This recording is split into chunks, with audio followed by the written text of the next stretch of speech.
Hit TV YouTube channels లో మీ వ్యాపార ప్రకటనలకు మరియు ప్రమోషనల్ ఇంటర్వ్యూస్ కోసం వెంటనే సంప్రదించండి.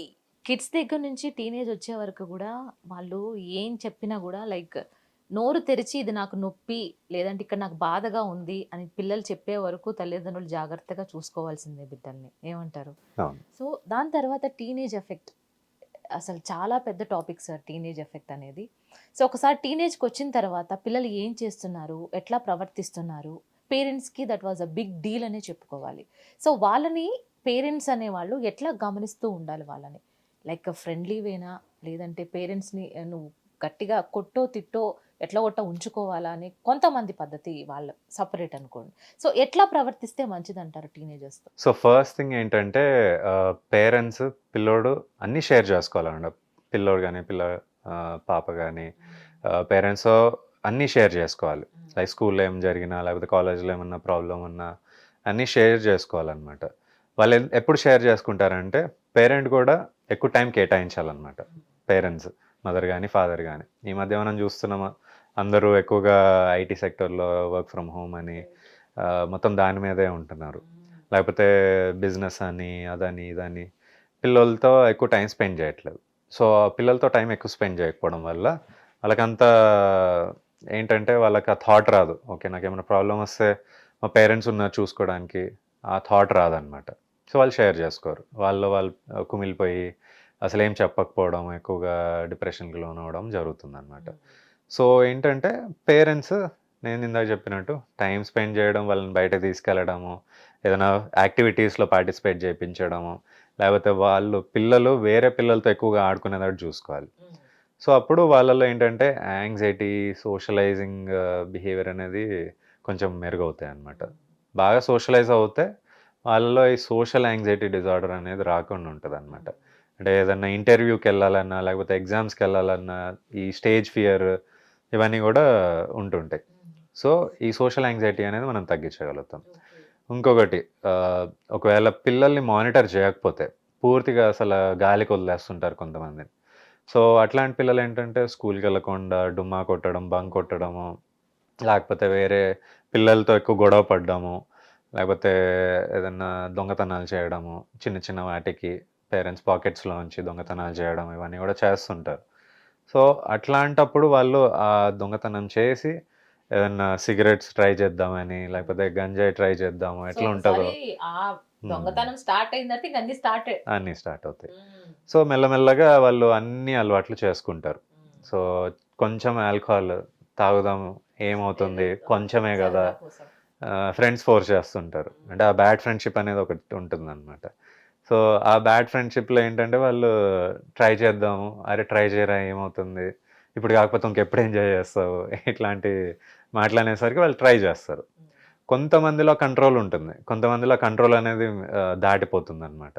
సో వాళ్ళు ఏమైనా జీన్స్ కానీ ఏమైనా డిఫరెంట్గా ఉన్నా కూడా ఆ కంట్రోల్ తప్పి వాళ్ళు అడిక్ట్ అయిపోతారు.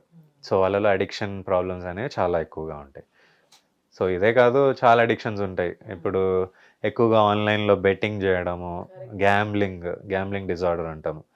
అదే కాకుండా గేమింగ్, ఇంటర్నెట్ అడిక్షన్ ఇవన్నీ కూడా మేము చాలా కామన్గా చూస్తుంటాం.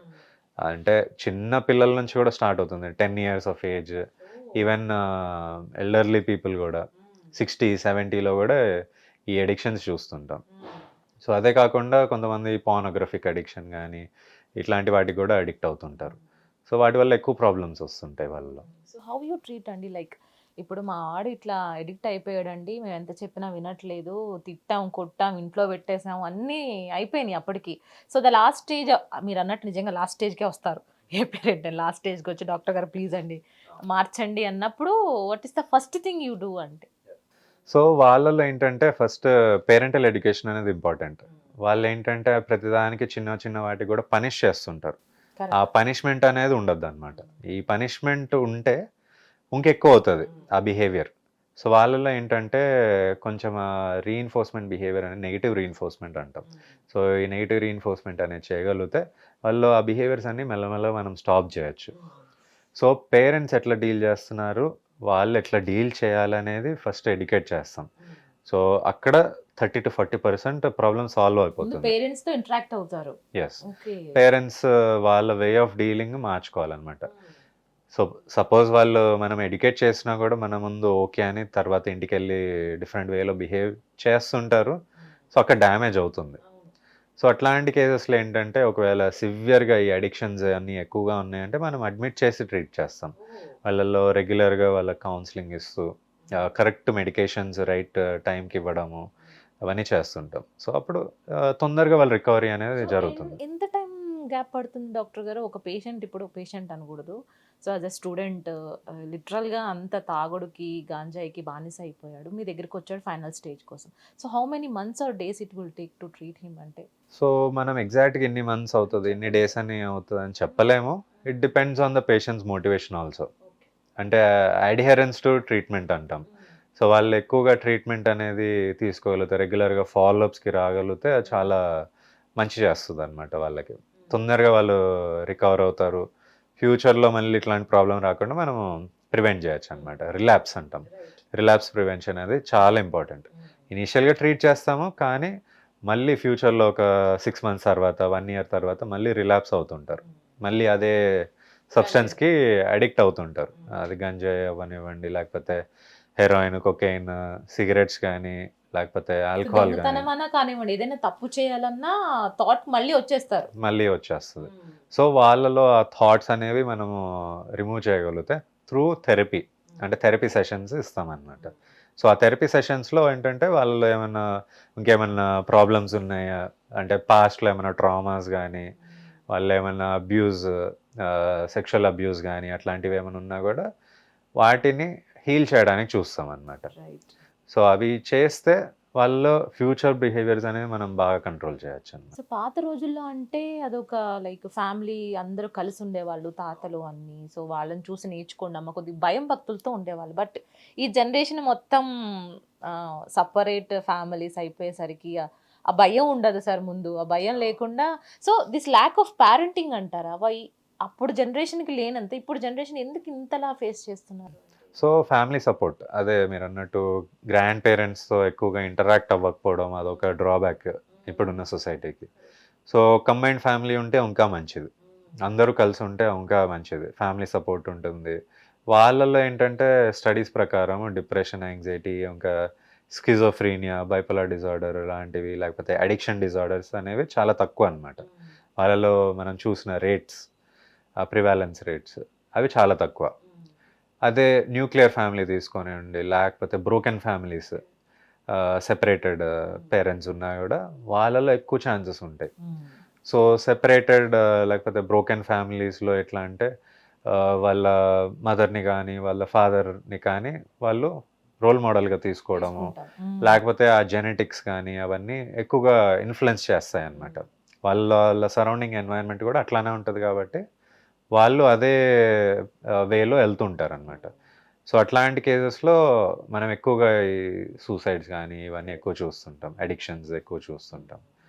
సో మనకేంటంటే ఫ్యామిలీ సపోర్ట్ అనేది ఎప్పటికైనా ఇంపార్టెంటే. అందుకే మనం చూసినట్లయితే ఇండియాలో ఈ సూసైడ్ రేట్స్ కానీ ఏదైనా మానసిక జబ్బు వాటి రేట్స్ ఆఫ్ ఇన్సిడెంట్స్ కానీ అవి చాలా తక్కువ ఉంటాయి compare to western countries. Western కంట్రీస్లో వాడు 14 years పిల్లోడు ఇంటి నుంచి బయటకు వెళ్ళిపోతారు. బయటకు వెళ్ళిపోయి వాళ్ళు ఇండిపెండెంట్గా వర్క్ చేస్తూ, లేకపోతే అసలు ఫ్యామిలీ పెద్ద పట్టించుకోకపోవడమో చేస్తుంటారు. సో వాళ్ళలో ఎక్కువగా చూస్తుంటాం ఈ అడిక్షన్స్. సో వెస్టర్న్ కంట్రీస్లో ఎక్కువ, అందుకనే సో మనం కూడా దాన్ని ఫాలో అవుతున్నాం ఆ కల్చర్. మెల్లమెల్లగా ఇంకా సేమ్, ఇంకా వీళ్ళని భరించలేమురా, ఇంకా ఇంకొక 3-4 years తర్వాత అదే అవుతుందేమో డాక్టర్ గారు. ఆల్రెడీ మారవా, ఇంకా నువ్వు వెళ్ళిపోరా బాబు ఇంట్లో నుంచి. సో ఆ ఇండిపెండెన్సీ అనేది ఎర్లీ ఏజ్లోనే వస్తే ఇంకా పెద్ద ప్రాబ్లం అయిపోతుంది. రైట్. అట్లాంటిది ఒక ఏదైనా డిఫికల్ట్ సిచ్యువేషన్ ఏమన్నా అంటే లైక్ ట్రీట్ చేసింది ఏమైనా ఉందా? అంటే మాకు నార్మల్గా అనుకోవచ్చు, సో రెగ్యులర్గా చూస్తుంటాం కాబట్టి, మీకు కొద్దిగా డిఫరెంట్గా ఉండి కొద్దిగా క్రేజీగా ఉండే ఏదైనా? సో కొంతమంది ఏంటంటే కొన్ని ఇంట్రెస్టింగ్ కేసెస్ ఉన్నాయి, నేమ్స్ రివీల్ చేయలేం, కానీ ఈ జస్ట్ ఒక జిస్ట్ ఇస్తాను దాని గురించి. సో పిల్లోడు ఎక్కువగా కోప్పడుతున్నాడని, లేకపోతే ఎక్కువగా బాధలో ఉన్నాడని పేరెంట్ ఎక్కువ కోప్పడ్డాము స్టార్ట్ చేశారు. ఆ పిల్లోడు వెళ్ళిపోయాడు ఎక్కడి నుంచో, వాళ్ళ ఇంటి నుంచి వెళ్ళిపోయి ఎక్కడో నార్త్కి వెళ్ళిపోయి అక్కడ ఆల్మోస్ట్ ఒక 2 వీక్స్ ఉన్నాడు. ఓకే. తనకు తెలియదు, అది వెళ్ళినట్టు కూడా గుర్తులేదు. ఆ సిచ్యువేషన్ గుర్తులేదు, అక్కడ ఏం చేశారో తెలియదు, ఏం తిన్నాడో గుర్తులేదు, అసలు ఎట్లా 2 వీక్స్ ఎట్లా గడిపాడో కూడా గుర్తులేదు. తర్వాత అక్కడ ఎవరో ఐడెంటిఫై చేసి, పోలీస్ ఐడెంటిఫై చేసి ఇక్కడ మీ వాడు దొరికాడు అని చెప్పినాక వాళ్ళు తీసుకొచ్చారనమాట. అప్పటికి మొత్తం అనలైజ్ చేసి వాళ్ళని అసెస్ చేసి ఏమీ తెలియదు అనమాట ఆ పేషెంట్కి, ఆ పిల్లోడికి తెలియదు అనమాట. సో మొత్తం మర్చిపోయాడు. సో దీన్ని ఏంటంటే డిసోసియేటివ్ డిజార్డర్ అంటాం.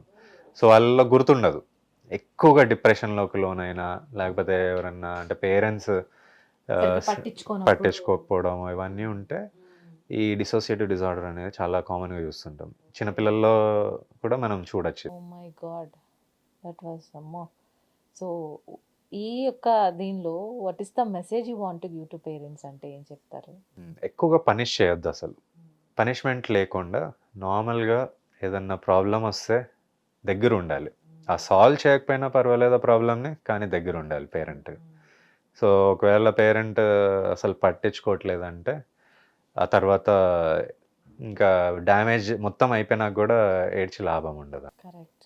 హిట్ టీవీ యాప్ ని డౌన్లోడ్ చేసుకోండి. ఇందులో short news, live news, entertainment movies అన్ని అవైలబుల్ గా ఉన్నాయి. హిట్ టీవీ యాప్ని ఫ్రీగా డౌన్లోడ్ చేసుకోండి.